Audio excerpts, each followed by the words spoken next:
কাল থেকে রথযাত্রা শুরু করেছে জমিদার বাবুরা। আমরা রথযাত্রা আষাঢ় মাসে হয়, শ্রাবণ মাসে হয় শুনেছি, তাই ফেব্রুয়ারি মার্চে রথ হয় আমি প্রথম দেখলাম।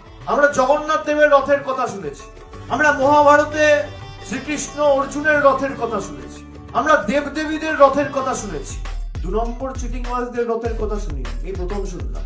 মানুষের প্রতিনিধিরা রাস্তায় থাকবে, না থেকে তারা থাকছে কোথায়? রথে।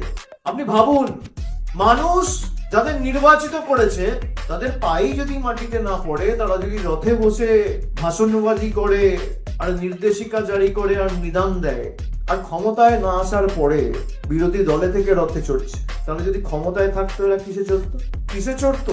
তখন তো 4 তলা রথ তৈরি হতো। 70টা এমএলএ পেয়ে রথ, তাহলে এরা যদি 200 পার করতো কি হতো? নিজেদেরকে ভগবান ভাবছে আর বলবেন যে রথগুলো করে এসছেন সেটা সযত্নে রাখবেন। তার কারণ আমরা যেমন রথের প্রথা বা রথের তাৎপর্য জানি, আমরা উল্টো রথের তাৎপর্য এবং প্রথাটাও মেনে চলি। উল্টো রথে করে আবার কাউকে গুজরাটে, আর কাউকে মধ্যপ্রদেশে, আর কাউকে দিল্লিতে, আর কাউকে রাজস্থানে ফিরে যেতে হবে।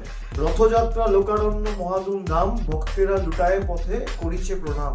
পথ ভাবে আমি দেব, রথ ভাবে আমি, মূর্তি ভাবে আমি দেব, হাসে অন্তর্যামী।